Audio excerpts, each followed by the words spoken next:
In this video, we'll look at 4 control charts that are associated with attribute data.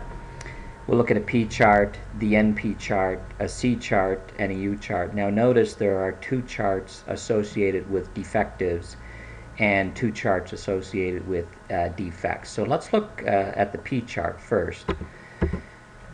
At the P chart, we have, as always, we enter our data in yellow colored cells, and we have, you'll see, differing sample size, and then the number of items rejected per sample. P bar is the average proportion of defects noted throughout all of the samples. The LCL and the UCL are calculated, but they're calculated based on this K value, and the K value is the number of standard deviations that the control limits are located from the center of the line, which is the P bar. So, and typically we use 3, so we'll use 3 here. And then it's plotted as you see below.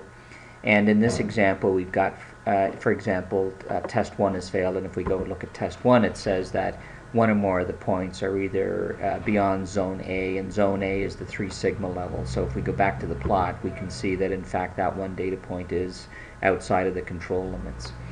So that's the P chart. Now the NP chart is similar, except that the sample area is constant. So we come back over here to the roadmap, and we have a constant sample size. So we use an NP chart. So you put in your sample size here, and then the rest of the cells will be filled out for you, because after all it is constant. And then of course, like in the P chart, we look at the number of items rejected, we select our K value, the data is plotted, and then the tests are done, and any that fail, of course, you can look at the description of the test itself and determine what's going wrong. Now back over to the roadmap now. So those were the 2 control charts for defectives. We'll now switch sides a little bit and go over to defects. We have 2. There's the C chart and the U chart.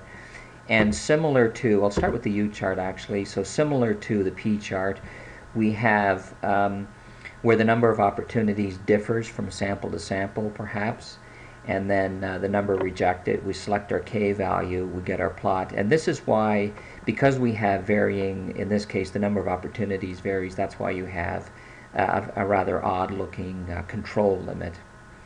And then the tests are, or the test results are off here on the side. Don't forget to put in your K value, and again, this is the number of standard deviations that we want the control limits to be from the center line, the P bar. Or it actually, in this case, it should be the U bar.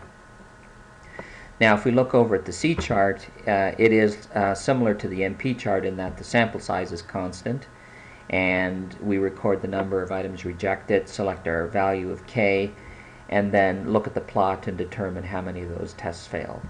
So those are the 4 charts associated with attribute data, and are different from, of course, the charts for variable data, but these are the ones that you'll commonly use in your processes.